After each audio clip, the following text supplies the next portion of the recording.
Selamat datang di Kabupaten Penajam Pasir Utara, tempat dibangunnya Ibu Kota Nusantara yang saat ini sudah memiliki semboyan resmi, yaitu Benuotaka, yang artinya adalah kampung halaman kita. Kabupaten Penajam Pasir Utara merupakan hasil pemekaran dari Kabupaten Pasir pada tahun 2002. Sebagian dari daerah kabupaten ini yaitu kawasan Taman Hutan Raya Bukit Soeharto yang telah ditunjuk oleh Presiden Joko Widodo untuk dijadikan lokasi ibu kota negara. Sebagai Serambi Nusantara, Kabupaten Penajam Pasir Utara mempunyai banyak potensi alam yang menjanjikan. Banyak lahan yang dapat dikembangkan sebagai sektor perkebunan dan pertanian. Dari sektor wisata, Penajam Pasir Utara juga memiliki tempat populer yang ditawarkan, seperti wisata alam dan wisata budayanya.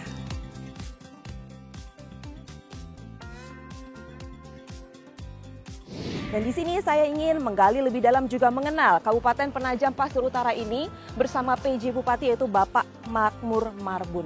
Langsung saja bersama saya Permatasari Harhab, ini dia VVIP Kompas TV.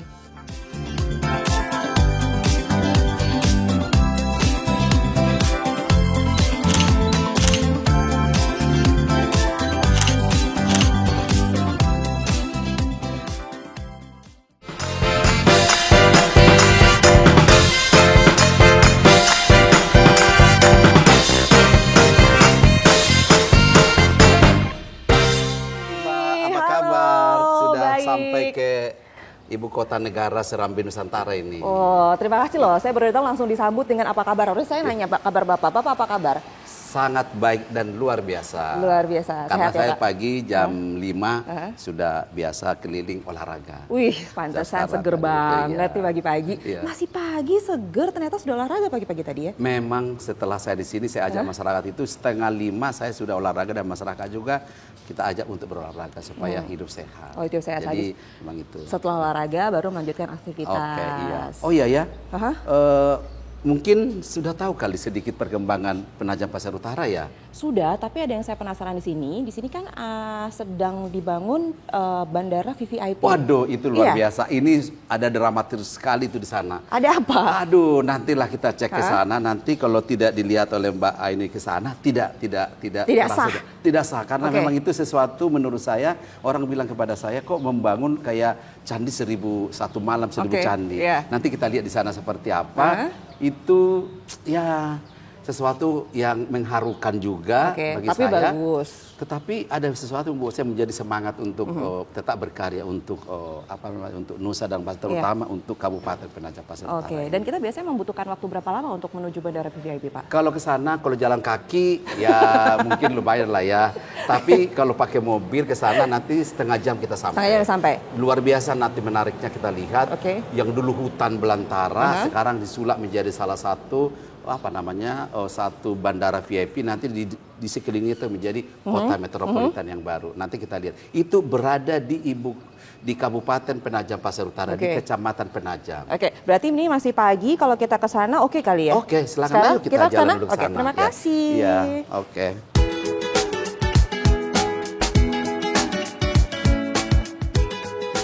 Dan saat ini saya sama Pak Marbun sedang menuju atau jalan perjalanan menuju site bandara VVIP. Ya tadi Bapak juga sudah info bahwa kira-kira 30 menitan dari 30 menit dari kantor pemerintah Kabupaten Penajam Pasir Utara menuju bandara VIP. 30 menit. Nah, jadi 30 menit itu enaknya kita ngobrol-ngobrol karena saya baru datang langsung ketemu Bapak gitu ya. Saya perkenalkan lagi ke pemirsa saat ini menyaksikan Bapak ini sebelum menjadi PJ Bupati, sebelumnya itu adalah selaku Direktur Produk Hukum Direktorat Produk Hukum Daerah Direktorat Otonomi Daerah Kementerian Dalam Negeri. Nah, ini ceritanya gimana nih perjalanannya dari seorang Direktur Produk Hukum Daerah gitu ya, sekarang menjadi PJ Bupati. Boleh dong ceritain sedikit.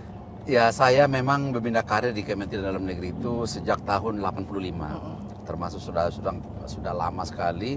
Nah, setelah itu ya biasa berpindah-pindah bahwa memang di Kemdagri itu kan ada rotasi dilakukan antar Direktorat Jenderal, dan bahkan saya pernah ditugaskan oleh Pak Menteri itu di Badan Pengelola Perbatasan. Nah, di sana saya coba melakukan tugas-tugas saya keseharian seperti apa. Bagi saya, dimanapun saya ditempatkan itu, saya harus bisa survive di sana. Dan harus siap. Harus siap. Dan tidak ada, bagi saya itu, ini tempat basah, ini tempat kering. Bagi saya itu amanah dan harus dilakukan. Itu pertama. Nah, seiring berjalannya ini penjabat setelah ada undang-undang terkait dengan pilkada, kan banyak sekali nih, ada beberapa penjabat sekarang hampir 200-an. Saya juga nggak kebayang saya kesini nih, sama sekali nggak sama sekali 1% dalam benak saya nggak ada.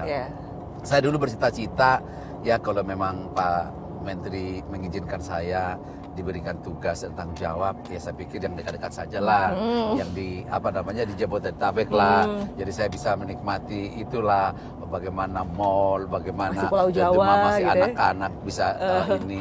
Tapi saya pikir waktu itu sebelum saya memang tadi saya jelaskan saya hampir 32 tahun sudah di berkarir di Kemdagri, tiba-tiba Pak Menteri di TPA di Presiden itu ada 8 menteri ya. Saya tuh ditunjuk menjadi penjabat Bupati Penajam Pasar Utara. Wah, kaget nggak? Bukan kaget. Terus terang saya itu shock gitu loh. Jadi mana?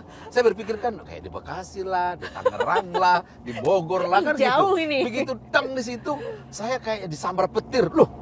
Saya bengong. Saya coba saya ajak diskusi anak-anak saya kebetulan kan sudah dewasa ya. Cara Bapak untuk menikmati hobi Bapak, karena saya tahu kan Bapak hobinya lari. Iya, Rana. Untuk menikmati hobi Bapak itu setiap harinya tuh gimana? Lah, jadi gini, saya kan hobi olahraga. Jadi 4:30 jam 5 saya udah keluar dari rumah. Jadi azan itu setiap hari tidak pernah tidak saya dengar. Azan subuh. Jadi saya bangun sudah ini, saya lihat saya udah ada ajudan, ada siapalah staf saya udah sholat belum? Kalau udah sholat begitu itu dia langsung jalan saya itu. Jalan saya itu pagi yang saya sasar apa? Pasar. Puskesmas. Itu 2 dulu nih. Jadi saya tuh sampai puskesmas itu pagi-pagi jam 5 saya udah tahu ke puskesmas. Saya berlaga sebagai pasien. Oh, pakai topi, pakai masker. Saya bilang saya sakit, tolong saya diobati bagaimana. Ingin saya tahu bagaimana sih itunya. Berarti Bapak ini sambil menjalankan hobinya, sekaligus sidak tipis-tipis bukan gitu tipis, memang sidak semua. Karena saya hobi lari 10 kilometer. Jalan itu, jadi orang bingung. Ini bupati pagi-pagi, ini siapa? Oh, ada bupati. Bupati pagi-pagi jalan kaki. Nggak ada yang awal juga nggak apa-apa. Jadi bagus, maksudnya gini, hobi dijalani, hatinya happy, tapi sambil memeriksa keadaan sekitar, pelayanan publik seperti apa, jadi semua berjalan dengan baik, itu berjalan dengan lancar juga. Jadi Bapak sambil lari-lari hoki, tiba-tiba ada sesuatu yang nggak beres, Bapak langsung kasih solusinya seperti apa. Dan ini udah berjalan hampir setahun lah ya. 9 bulan. 9 bulan gitu, dan pastinya sudah banyak perubahan yang Bapak lakukan untuk Kabupaten Penajam Pasar Utara ini gitu kan. Tapi kalau keluarga sekarang gimana? Jadi gimana? Keluarga ternyata istri saya kebetulan kan dulu dari guru kepala sekolah menjadi kepala sudin pendidikan di Jakarta. Saya minta dia memutuskan untuk kembali menjadi guru, mendampingi saya di sini. Dia sekarang jadi guru, dititipkan di sini. Tetapi ternyata tugas dari istri kepala daerah itu lebih banyak. Jabatannya 5. Saya jabatan 1, dia jabatan 5. PKK, Dekranasda, Bunda PAUD, banyak sekali. Nggak karu-karuan itunya. Lah, itulah mendampingi saya juga di aspek mana? Contoh, stunting. Dia harus turun. Bagaimana PKK itu kan harus turun dia. Memang karena bersinergi. Jadi memang saya pikir ya mau tidak mau ya sudah, dia harus memilih bahwa dia untuk di sana pegawai titipan dulu, guru di Penajam Pasar Utara. Nah, sehingga karena itu dari istri, anak-anak kan kebetulan kan sudah di Jakarta semua. Kalau ada waktu, kalau mereka datang ke sini bergantian. Ya, jadi kalau dari sini saya bisa melihat sih, Bapak ini memang seperti yang putrinya katakan gitu, Bapak itu juga perfeksionis gitu kan, pengen segala sesuatu berjalan dengan baik. Di sisi lain juga punya tanggung jawab yang berat untuk keluarga dan untuk masyarakat, pengabdiannya juga seperti apa. Dan saya salut sama Bapak, dan pada akhirnya bisa meyakinkan keluarga kalau tenang gitu, saya ada tetap hadir untuk keluarga, tapi saya juga ada untuk masyarakat yang membutuhkan saya gitu. Semua berjalan dengan baik. Berat tapi harus jalani. Berat tapi kami bisa lalui bersama. Kalau sekarang ya sudah, kita tinggal menikmati maksudnya kita menjalani tugasnya, lalu juga sebisa mungkin kita tetap berhubungan berhubungan baik dengan keluarga gitu ya, meyakinkan satu sama lain, dan keluarga juga mendukung Bapak gitu kan pastinya. Dan sekarang kita kalau ngomongin keluarga kayak makin sedih nih, nanti saya takut Bapak makin sedih. karena saya kemarin waktu evaluasi mereka minta makan malam udah gak bisa karena penuh waktunya kan, belum lagi banjir di sini. Waduh udah. Oke lah, berarti sekarang kita sambil melihat keadaan kanan kiri gitu ya, menuju site Bandara VVIP.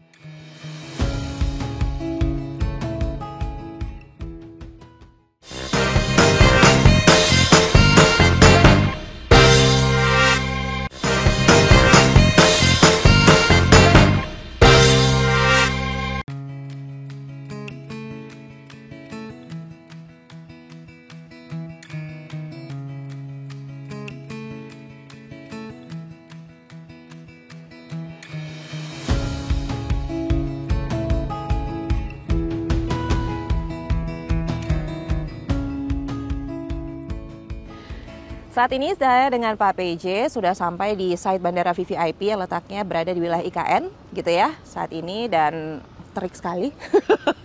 Dan Bapak selaku Bupati dari Kabupaten Penajam Pasir Utara, bisa dibilang wilayah ini adalah wilayah yang paling dekat dengan IKN. Bisa dikatakan adalah gerbangnya lah Pak gitu. Bagaimana Bapak persiapan wilayah Bapak ini dengan adanya ibu kota negara? Oke, ini Bandara VIP ini sebenarnya berada di luar IKN. Oh, sebenarnya di luar? Luar IKN. Ini di luar delinasi IKN. Ada persis dia ada di Kabupaten Penajam Pasir Utara, di Kecamatan Penajam. Oke. Jadi delinasi IKN itu kan sampai di sana ini sekarang berada di luar itu. Selaku ini daerah penyangga dan ini berada di Kabupaten Penajam Pasir Utara. Kebetulan saya ditugaskan juga oleh Pak Presiden dan Pak Mendagri bagaimana akselerasi percepatan ini. Jadi ini saya ingat betul nih, 1 November 2023 waktu itu groundbreaking oleh Pak Presiden. Bayangin aja November. Nah pada saat itu waktu itu beliau sampaikan 7 bulan harus selesai ini bandara. Nah persoalannya kan ini dulu gunung nih semua. Nah, oleh karena itu saya selaku kepala daerah, kepala wilayah tentunya bagaimana saya memberikan sosialisasi kepada masyarakat saya. Ada 5 kelurahan di sini yang terdampak bandara VIP ini. Nah sekarang kalau kita lihat ini sudah begini, ini kadang-kadang saya memang merasa udah sampai begini ya. Karena target kita kan nanti di Agustus Presiden harus mendarat di sini. Pesawat kepresiden akan mendarat di sini. Nah, oleh karena itu Agustus ini harus awal Agustus ini sudah harus hampir ada bentuknya. Ini landasannya ini ada sekitar sementara 2.200 dulu yang selesaikan dari 3.200. Lalu bagaimana rencana pembangunannya agar tidak tintang tindih? Karena ini kan cepat banget nih. Nggak ada, karena ini kan persoalannya kan tanah ini kan sudah ada dikuasai oleh Bank Tanah. Jadi artinya persoalannya di sini hanya dulu bagaimana dari aspek sosial itu udah clear, semua udah clear, tinggal sekarang membangun. Tapi persoalannya pada saat itu ada beberapa bulan memang waktu kita harus bersosialisasi kepada masyarakat dan bagaimana saya turun kepada masyarakat siang dan malam supaya mereka tahu. Tadinya mereka bercocok tanam di sini semua kan, tiba-tiba menjadi dibuat landasan bandar. Tapi sampai sekarang ini mereka terima, ternyata hadir salah satu bangunan yang mereka anggap ini menjadi sesuatu yang tidak mereka perkirakan dari dulu. Tapi dengan adanya IKN di Kalimantan Timur ini dan dekat dengan Penajam Pasir Utara dengan PPU ini, pasti kan juga harus ada penguatan dari PPU agar tidak ada ketimpangan dengan IKN. Persiapannya juga seperti apa? Jadi saya begini ya, pertama contoh yang paling ini aja, yang paling sederhana. Yang bekerja di sini ada 1.400 masyarakat dari 5 kelurahan itu bekerja di sini. 1.400 lebih. Kedua, nanti kalau kita lihat di sana kan ada nih spot-spot pembangunannya nih. Iya. Setiap itu kalau lihat di sana itu nanti kita buat langsung di sana UMKM. Iya. Jadi mereka nanti pekerja ini mau minum, mau pesan makanan kopi, Indomie sudah ada. Setiap spot-spotnya ada di situ nanti. Setiap ada kita buat di situ. Itu salah satu cara saya supaya masyarakat itu tidak hanya penonton, jadi mereka terlibat. Itu yang satu. Kedua, bagaimana nanti ini supaya prosesnya cepat dilakukan, artinya jabatan. Ini kan material yang ada di sini kan ada di sekitar sini ada nanti apa namanya pasir yang ada di sekitar sini ya kita lakukan bagaimana bukan di tambang liar ya, tapi mereka bagaimana mensupport. Saya punya BUMD di sini kebetulan ada wilayah kita BUMD di sini yang memang di sana ada pasir. Jadi saya minta mereka bekerja sama dengan ini supaya ada itulah keberpihakan dari pemerintah kabupaten itu mengenai percepatan ini. Karena pasir kalau didatangkan dari tempat jauh kan biayanya lama dan di sini ada. Jadi artinya saya mencoba memberikan ruang dan memberikan kemudahan-kemudahan supaya ini cepat. Dan saya pernah berkantor di sini dengan camat itu hampir 2 bulan, siang malam berkantor di sini. Ada ini udah dibongkar kemarin di sini. Kita di sini, pokoknya akselerasi percepatannya itu mau tidak mau kita harus bersama-sama dengan masyarakat, dengan seluruh aparat dan pihak saling kerjasama semuanya. Nggak ada masalah. Kita bicara bandara VVIP yang saat ini kita berdiri lah wilayah seperti ini. Bapak juga merupakan salah satu kunci dari pembangunan bandara. Saya tidak kunci. Bisa dikatakan Bapak saya mencoba membantu akselerasi. Tapi tetap aja bisa dikatakan menjadi kunci pembangunan bandara VVIP. Boleh dikatakan nggak atau diceritakan progresnya saat ini sudah sampai mana? Hampir berapa persen? Hampir 40%. Jadi 40% ini target kita ini nanti di Agustus itu harus siap. Tapi ngomong-ngomong soal desain nih, ya kan? Desain dari bandara VVIP ini sendiri. Yang saya dengar adalah ini akan mengangkat desain Kalimantan, budaya Kalimantan yang ramah lingkungan. Akan seperti itu nantinya? Jadi green building artinya itu. Kedua kearifan lokal. Jadi nanti ruang tunggunya pun nanti berupa rumah panjang. Jadi memang seperti itu didesain. Jadi memang kearifan lokal yang mau kita tonjolkan tapi ada segi modernnya di dalam. Jadi luar umpamanya rumah panjang, di dalamnya itu ya tetap modern juga. Jadi memadukan kearifan lokal dengan modern. Jadi kita memang sengaja green building itu tidak terlalu mengandalkan listrik, tapi mengandalkan alam. Seperti kan panas terik. Buat apa dibikin listrik? Nah, berarti ada green building yang dimaksud seperti ini. Jadi lebih konsepnya memang sama dengan konsep IKN itu mengusung green building itu. Dan memang Kalimantan sekali gitu dengan asri pohon-pohonnya. Jadi tidak arifan lokal memang kita tonjolkan. Bagus juga menurut saya. Peran dari Pemda PPU dalam percepatan IKN ini selain dari proses pembangunan yang lainnya apalagi Pak? Jadi nanti saya mencoba memberikan jalan alternatif dari kita tadi dari Kabupaten Penajam Pasir Utara dari pelabuhan yang tak ada feri masuk ke sini tidak melalui itu, masuk dari belakang itu ada di situ sudah ada jalan nanti ada jembatan masuk ke sini sehingga nanti begitu masuk ke ibu kota negara hitungan saya tidak lebih dari 30 menit. Kalau dari sana kita dari ferry melalui jalan provinsi itu hampir 1,5 jam sampai ke sana. Di sini bisa kita potong paling lama sekitar 40 menit, 30 menit sampai. Dari situ masuk ke sana tol 30 menit. Kita sudah ada jembatan nanti jembatan Riko kita buat ada di sana. Nanti masuk ke sini dia masuk ke jalan tol. Jadi hanya 30 menit. Itu adalah salah satu. Jadi pengangkutan karena kita ada pelabuhan Bulu Minung dari sana bisa mengangkut bahan pokok nanti masuk ke IKN itu sebagai penyangga. Saya itu 30 menit. Jadi memang tadi ditanya program banyak sekali program yang prioritas memang harus kita lakukan. Tapi ngomong-ngomong program sekarang gini, ketika kita ada IKN, lalu juga ada wilayah yang lain sebagai sebagai wilayah penyangga gitu kan ya, pasti kan SDM-nya juga harus ditingkatkan. Ya kan nggak boleh di bawah standar nih, harus di atas. Nah lalu ada nggak pembinaan dari Pemda untuk menaikkan standarisasi SDM-nya lah semuanya? Pertama memang salah satu di kabupaten saya ini tingkat pendidikannya sangat rendah, banyak putus sekolah. Karena kenapa? Ternyata mereka dulu kenapa putus sekolah? Karena banyak di sini perkebunan. Mereka kan sehari itu dapat 100.000. Buat apa sekolah ya? Orang dapat uang 100.000. Kerja aja. Nah, jadi padahal itu kapan ini kelapa sawit ini jangan-jangan di 5 tahun ke depan nggak ada, punah kan? Nah, sehingga saya harus sampaikan kepada mereka itu satu. Sehingga program saya itu saya minta memang peningkatan sumber daya manusia. Salah satu langkah cepat yang kita lakukan ini short course itu. Kemarin saya bersama dengan Kementerian Perhubungan dengan Politeknik Penerbangan Surabaya. Jadi masyarakat yang tinggal di sini ada 100 orang sudah kita diklatkan. Udah selesai. Diklatkan mereka gratis. Nanti bagaimana nanti memarkir pesawat, bagaimana melayani bagasi, bagaimana melayani tiketing, bagaimana melayani solar cell solar cell yang rusak, itu sudah ada. Harapan saya memang kemarin saya minta ke Kementerian Perhubungan dengan teman-teman yang bertugas di sini, saya minta memang informasi terkait dengan setelah ini selesai dan akan dibuka, saya minta masyarakat anak-anak yang di 5 kelurahan ini memang harus mereka diprioritaskan dulu di sini. Ada afirmatif.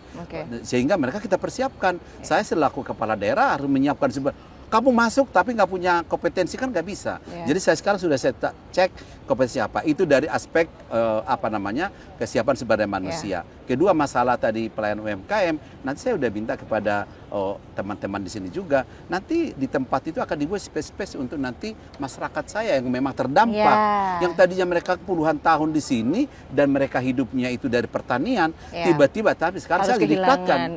Saya udah diklatkan mereka sekarang. Cara membuat kue, bagaimana membuat agar-agar, bagaimana rumput laut. Lah kita memang akan lakukan itu semua. Saya minta ke dinas perindahan UMKM harus, nggak bisa. Ini kalau mereka tidak, nanti mereka jadi apa? Menonton. Nggak boleh. Mereka harus tingkatkan lagi semuanya. Semua memang itu dari aspek sumber daya manusia. Tapi kalau saya lirik ke belakang nih Pak, ini kan sudah terlihat ada landasannya ya, landasan datar ini. Ini kira-kira bisa digunakan kapan Pak? Agustus ini loh, ini landasannya kalau di zoom nanti di situ kan itu tuh sudah jadi tuh. Ini nanti sekitar 2.200. Ini nanti untuk pesawat besar?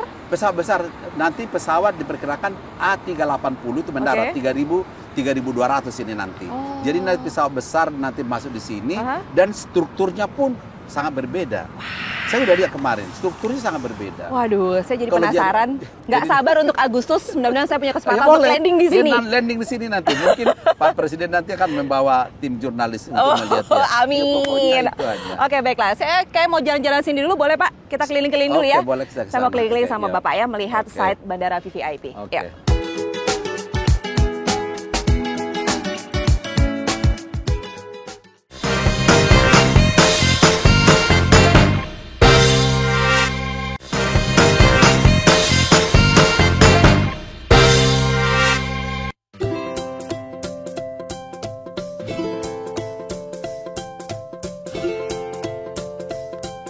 Saat ini kita sudah berada di Jembatan Pulau Balang. Ini jembatan ini menghubungkan daerah mana aja Pak? Ini menghubungkan Kota Balikpapan dengan Kabupaten Penajam Pasir Utara. Ini sudah Kabupaten Penajam Pasir Utara. Ini Kota Balikpapan. Jadi dihubungkan langsung dari jembatan ini? Ya, dihubungkan langsung.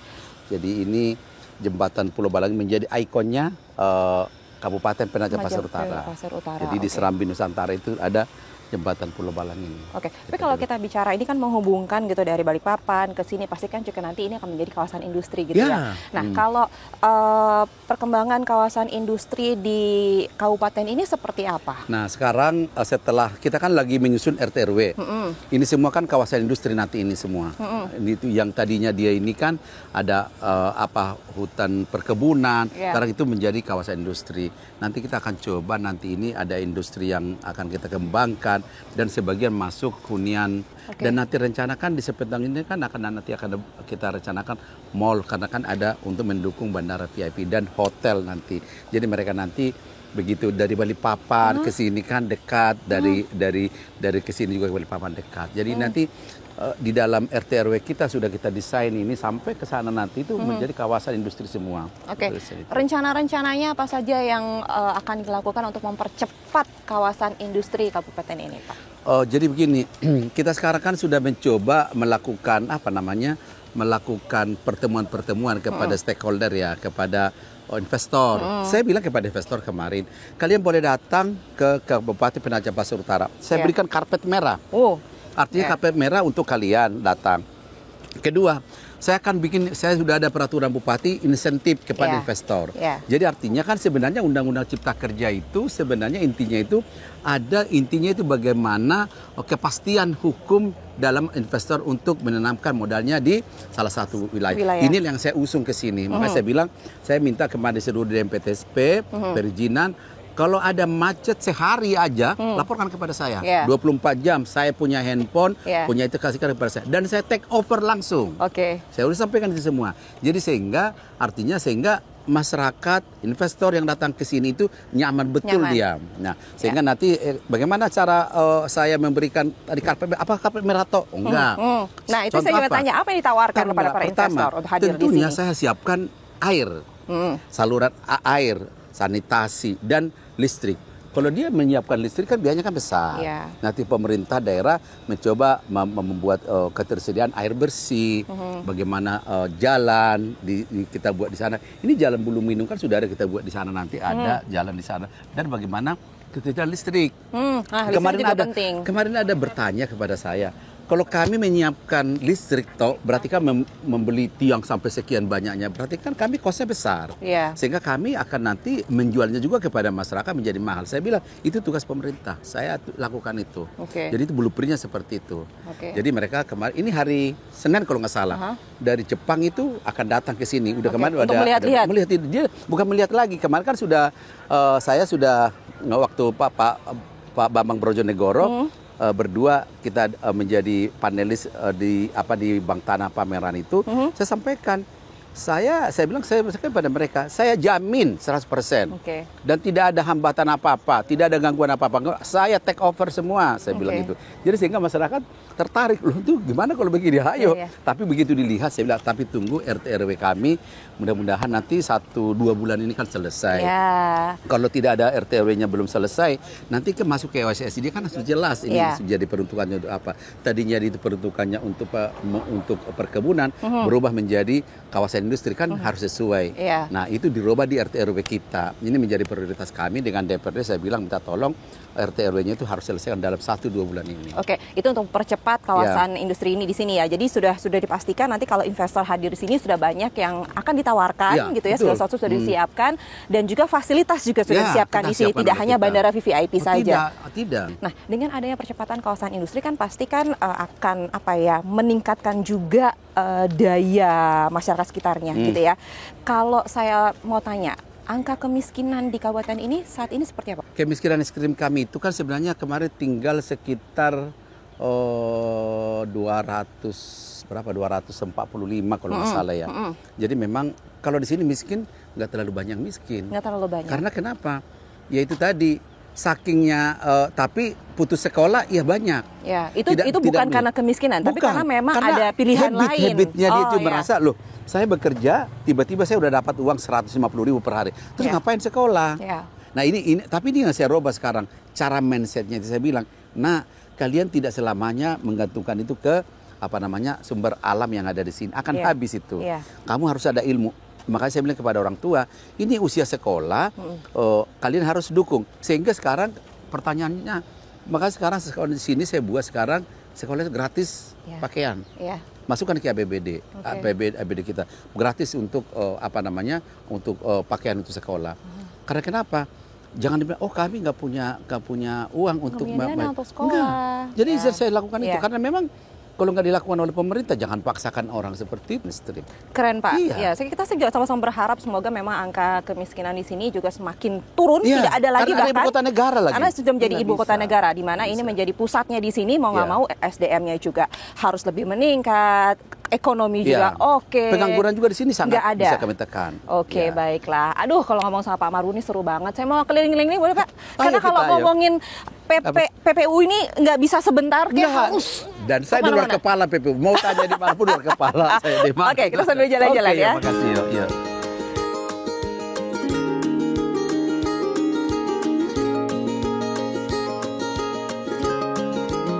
Nah, saat ini kita udah pindah lagi nih, ada di Pasar Petung. Dan di sini kita bisa, boleh ngobrol ya Pak? Samping ya, minta dong testimoninya gitu, keadaan Pasar Petung saat ini di Kabupaten PPU ya. Terus seperti apa perkembangannya? Bagus. Hah? Rapi, bagus. Gimana ya, sayur tuh naik turun. Oke, harga sayur pasti naik turun. Tapi kalau kondisi pasarnya, semuanya gitu gimana? Pasarnya prihatin, pasarnya, bangunannya. Bangunannya prihatin. Karena memang saya sudah ambil alih nih. Karena ini kan masih ada 2028, saya mau ambil alih. Karena prihatin, masyarakat itu kasihan di sini. Karena waktu ada pintu kerjasama, saya bilang saya akan cut kerjasamanya. Oke. Nggak bisa, karena Mau diperbaiki lebih. saya mau ambil alih, mau saya perbaiki. Iya. Karena ini kan 8 sampai 2028, terlalu lama rakyat menderita, saya nggak mau. Saya ambil alih, saya minta kejaksaan bantu saya untuk ambil alih. Iya, iya. Nggak mau karena dia awan prestasi, nggak semua. Menunggak semua untuk kebersihan, semua ditunggak dia. Ini rusak semua di dalam, Fasilitas. nggak ada. Fasum yang di dalam diperjualbelikan. Mau saya ambil alih. Oh, oke. Kalau Iya. Bang Rizal selaku pelaku UMKM, lihat perkembangan UMKM di PPU ini seperti apa saat ini? Kalau perubahannya semenjak Pak PJ Margono yang luar biasa, Mbak. Apa aja? Gebrakannya. Boleh dong. Emang cara berpikir Ceritain. pusat dibawa ke sini. Ya apa ya, untuk UMKM event-event. Mungkin setahun ini berapa puluh kali sudah event itu. Oh iya? Iya, event-event Oke. dinas-dinas itu event. Terus itu tiap malam minggu di alun-alun tuh, Mbak. Oh iya. Kalau Mbak saya malam minggu sini, Aha. itu pasti acara terus di situ. Oh itu nanti pelaku UMKM ada di situ Itu ada semuanya. 400-an yang jualan. Oh 400-an. Terus lapak, terus produk-produk yang kemasan-kemasan itu jual di situ juga. Oh yang dirasakan apa Bang? Perubahan yang seperti apa yang sangat berkesan nih selama Pak PJ hadir di sini? Kalau teman-teman sih ngerasakan belum ada kebijakan tentang UMKM yang seperti sekarang. Terutama masalah market pemasaran. Karena kan emang UMKM ini dituntut pelatihan aja, tapi nggak ada yang memasarkan. Iya. Nah dengan adanya Pak PJ, event, terus itu kadang-kadang produk kita semua itu dibeli jadi souvenir, diwajibkan untuk tamu-tamu dari luar daerah, luar provinsi. Jadi diwajibkan dibeli ke produk UMKM di desa-desa. Wah hebat Pak. Terus sama nah dia buka kartu, saya paksa, memang saya paksa. Kenapa ngapain dia datang ke sini? Iya. Saya masukkan ke hotel juga, masuk di hotel, di kamar hotel, nanti dia harus ke sana. Sudah itu langsung komplimen. Oh iya. Saya masukkan semua. Percuma datang ke sini kalau nggak merasakan produk UMKM-nya. Ya benar. Jadi memang dirasakan betul ya perubahannya seperti apa. Jadinya Pak PJ memberikan wadah dan juga memberikan wadah sekaligus menyalurkannya juga seperti apa, distribusinya juga seperti apa. Oke banget loh Bang, sukses Terima terus ya kasih. Bang Rizal ya. Tuh, Sukses, Mbak. dari senyumnya udah terlihat ada perubahan besar yang dilakukan Pak PJ. Kemarin saya datang dia cemberut, ngapain sih kalian begitu? Udah saya ambil, makanya kebijakan yang saya ambil. Iya. Contoh, tidak boleh rapat di luar PPU. Semua harus di hotel-hotel ada. Tidak boleh menyajikan makanan itu dari luar. Di Semua luar. harus dari UMKM. Baik. Saya bilang di setiap hotel disajikan masuk, saya paksa souvenir itu tidak boleh diambil dari mana. Souvenirnya ambil dari UMKM, Iya. kemasan-kemasannya. Iya. Saya bilang gitu. Iya. Memang harus kalau enggak. Dan tidak boleh UMKM pasar dipungut biaya apa. Iya. Sekali saya tahu, awas. Iya, memang Tidak UMKM itu boleh. salah satu Nggak penunggak bisa. ekonomi Ekonomi. daerah. Iya. Benar-benar.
Dan pagi ini saya dan Pak Bupati sedang berada di Gebang Madani, di mana biasanya setiap Sabtu pagi selalu diadakan Car Free Day. Jadi warga bisa berolahraga di sini dan banyak sekali tenan-tenan UMKM yang yang hadir di event ini juga untuk menawarkan produk mereka.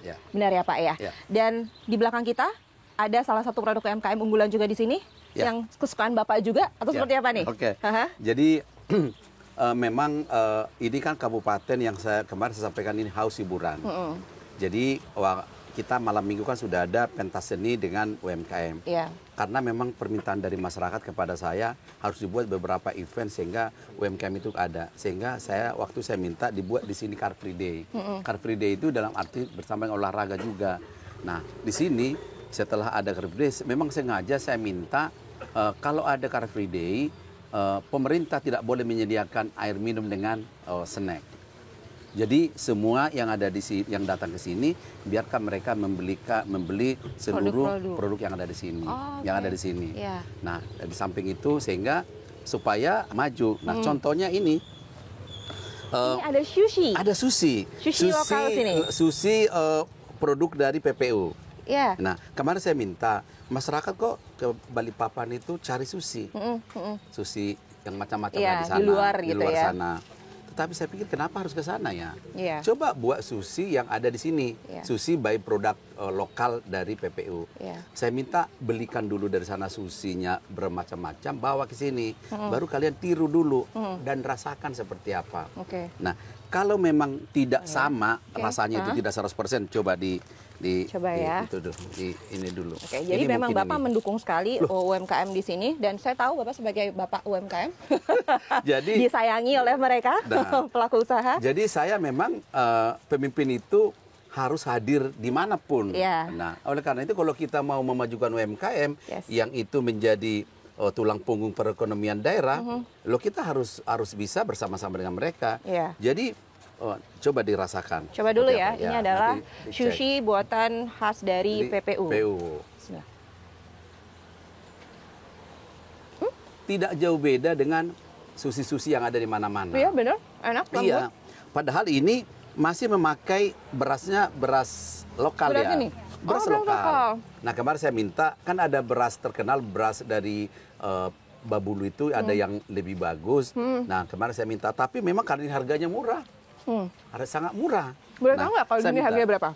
Coba. 25.000 isi 8 pieces. 8 pieces. Oh, 25.000 8 pieces. Kalau biasanya di sushi yang lain 8 pieces itu kan hampir 70.000 sekian. Ini 25.000. Tapi sekarang gini, ini kan kalau saya bilang ya, Car Free Day ini bisa dikatakan salah satu destinasi wisata untuk mereka juga, hiburan lah, selain lari-lari, jajan, ini tuh. Kalau misalnya pariwisata di PPU yang perlu dikembangkan, sekarang tuh di sektor apa? Sekarang nanti dibawa ada di sana Pantai Nipa-Nipa, termasuk 50 desa wisata desa itu yang ada di Indonesia. Salah satu. Itu dari zaman dahulu tuh ada tuh sejarahnya. Tapi nyaris tidak ada sentuhan dari pemerintah. Sekarang saya buat tahun ini di sana, saya buat gazebo semua. Saya bikin kamar mandi ada di situ. Saya buat air bersih ada di sana. Nanti dilihat di sana di situ. Saya minta memang terus bagaimana kita mau destinasi pariwisata, ternyata kita nggak punya perhatian. Disuruh bangun sendiri, dia hidup sendiri, nggak bisa. Ada nanti mangrove di sini yang ada bekantan kan ada. Nanti sedang kita kembangkan sekarang. Ada nanti di Kampung Baru. Saya minta sekarang ada sekitar lebih 1 kilometer itu jembatan yang mengelilingi mangrove dan di situ ada bekantannya ada di sana. Iya. Nah sekarang lagi diperbaiki karena kemarin kan udah lama, itu sudah lama sekali itu jembatannya udah rusak. Saya lihat di sana. Setahun ini harus selesai. Termasuk penangkaran rusa juga ada di sini. Nah penangkaran rusa ceritanya kan ini agak ini nih. Jadi di sini ada, kalau logo kami, baju batik kami itu batik rusa sambar. Tapi rusanya nggak ada. Adanya nanti kalau lihat di depan kantor itu adanya patung rusa sambar. Terus saya tanya, anak saya datang waktu itu, Pak ini di mana? Katanya, loh jauh nih di sana. Kalau ada di penangkaran jauh di sana. Terus Terus kalau orang datang tuh masa ke sana, biayanya kan besar di sana. Belum tentu juga nggak terbuka untuk umum kan. Kadang-kadang ada jam kantor. Nah waktu itu saya minta kepada gubernur, gimana sih caranya supaya ini. Nah kemarin saya coba ke sana, saya datang ke sana, saya lihat, oh ini ada. Nah sehingga ada pekarangan di belakang nanti kantor. Coba dicek nanti di sana. Saya buat di situ. Karena uangnya nggak ada. Saya datang kan sudah akhir tahun kan, nggak ada uang. Saya coba, saya minta perusahaan-perusahaan yang ada di sini. Saya sampaikan kepada mereka. Ada yang bilang, loh ini Bupati kok baru datang, kok udah langsung tahu ya apa itu. Langsung mereka kasih kepada saya. Jadi rusanya saya bawa 10 ke sana. Di sini? Ada di situ sekarang, dan ada 10 itu. Jadi sekarang itu destinasi juga pariwisata. Anak-anak, loh rusanya ada, bukan lagi dilihat rusa yang patung. Rusanya ada 10. Bisa lihat langsung. Bisa dilihat langsung orang-orang. Jadi artinya pemerintah itu sebenarnya gampang saja sebenarnya kalau mau membuat itu, mau dikunjungi. Itu tadi itu. Ada lagi nanti Pantai Tanjung Jumlai. Ada di sana juga. Kemarin kita kembangkan ada banana boat sekarang di sana. Masih dikelola parsial. Nah, oleh pemerintah rencana kami tahun ini mencoba itu seperti benoa rencana kita. Seperti jadi pasirnya juga luas. Nanti kita buat memang itu bisa dijadikan menjadi Tanjung Benoa yang kayak di Bali. Luas sekali. Tapi memang selama ini mati suri memang semua. butuh perhatian dan sekarang sedang diperbaiki semuanya agar nanti para wisatawan yang ingin hadir ke PPU nggak bingung lagi mau kemana, karena sebenarnya destinasi wisatanya banyak di sini. Tapi bukan datang ke sini, kalau datang ke IKN kan dia datang ke sana, terus mau kemana dia? Itu dia. Itu yang mau kita ambil. Nah segmennya kita ambil di sini. Jadi kalau datang ke di sana kan nggak ada di sana tempat wisata kan. Nah begitu masuk ke sana dia datang ke sini. Nah buatlah di sini tempat destinasi pariwisata. Itu yang saya bilang kepada kepala dinas saya, kita tidak boleh bekerja biasa-biasa, sudah harus luar biasa. Karena ini ibu kota negara deh. Kalau kita menjadi penonton, ya sudah biasa saja, tidur aja kita. Kalau gitu saya sama Bapak mau keliling-keliling lagi karena Car Free Day, jadi kita mau jalan-jalan dulu. Oke Pak, nanti ketemu lagi nanti malam. Yuk.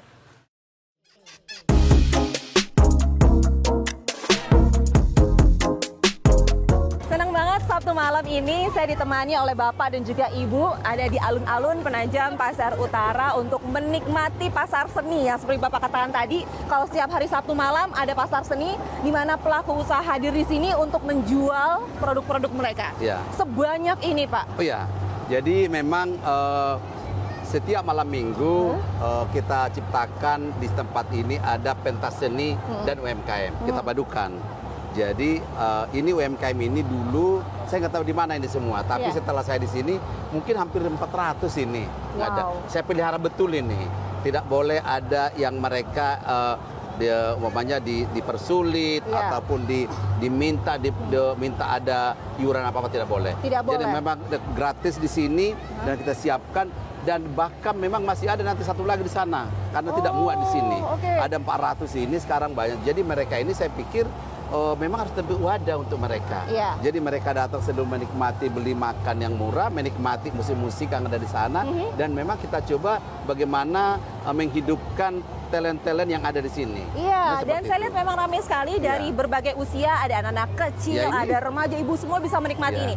Karena beragam yang ditawarkan di sini, tidak hanya makanan, tidak minuman, ada mainan, ada baju lengkap ya Bu ya di sini ya. Dan biasanya juga ada acara musik-musik juga di sini, tapi kebetulan sedang ada acara pemilihan duta wisata. Duta wisata malam ini. Nanti kita lihat. Nanti kebetulan memang banyak sekali di sini darah seni ya. Jadi memang ini harus digali betul potensi yang ada di Penajam Pasar Utara ini. Nanti kita lihat seperti apa duta-duta wisata yang ada dari Kabupaten Penajam Pasar Utara ini. Dan saya senang sekali sudah disambut oleh Bapak dan juga Ibu gitu ya untuk hadir di Penajam Pasar Utara di sini. Disambut dengan baik dan juga dengan hangat, diajak jalan-jalan untuk menikmati segala yang ada di sini, dari pariwisatanya, makanannya, jajanan UMKM-nya ditawarkan juga di sini. Sampai saya melihat di samping saya juga saya agak ngiler nih. Boleh nggak ada geser ke sini ya? Jadi mereka ini mereka punya kreativitas seperti itu. Jadi mereka datang harganya sangat miring. Jadi berapa harganya? Boleh dibocorin nggak untuk kentang ini berapa? 15.000. Nah, 15.000. Ini sosisnya 15.000. Jadi ada gitu. Sama kulit. Dan Bapak selalu hadir di sini setiap malam minggu. Hadir. Insya Allah hadir. Penjualannya gimana Pak? Oke. Alhamdulillah. Mantap ya Pak. Jadi mereka ini tidak boleh, harus menyala, nggak boleh ditinggal. Sehari saya tinggal tuh nyari dia. Coba tanya. Kalau saya tinggal sehari nggak boleh dia. Jadi saya harus ada di sini terus setiap malam minggu. Senang banget loh Pak Iya. saya hadir di sini. Terima kasih Bapak sudah menyambut saya dengan hangat gitu ya. Iya. Sudah memperkenalkan Penajam Pasir Utara pada kami semua dan saya berharap semoga kedepannya Kabupaten Penajam Pasir Utara ini semakin baik, semakin maju, Semakin menyala. semakin menyala. Mungkin boleh Pak ada harapan dari Bapak untuk Kabupaten PPU ini? Oke. Masyarakatku yang saya banggakan, yang sangat cintai. Kalian berhak bahagia dan kalian juga boleh mendapat hasil yang maksimal, terutama hadirnya ibu kota negara di kabupaten kita. Ini Kabupaten Penajam Pasir Utara, penyangga ibu kota negara. Kami tidak boleh hanya penonton, kami menjadi pelaku. Jadi masyarakat Kabupaten Penajam Pasir Utara sudah diberikan ruang kepada kita. Ayo kita bersama-sama memajukan Kabupaten Penajam Pasir Utara. Kami mau bangkit dan berani. Dan kami yakin dalam tempo sesingkat-singkatnya kami bisa bergandengan tangan dengan kabupaten yang ada di 10 kabupaten kota di Kalimantan Timur. Amin. Semoga ini semua tercapai dan berjalan dengan baik dan lancar semua ya Bapak. Sekali lagi terima kasih. Oke, makasih Pak Mbak. Bupati, terima kasih Ibu. Dan akhir kata saya Permatasari Harahap dan juga Pak Makmur Marbun. Saya Bupati Penajam Pasir Utara. Dan juga Ibu mengucapkan terima kasih dan sampai jumpa di VVIP berikutnya. Dah. Sekarang kita mau jalan-jalan.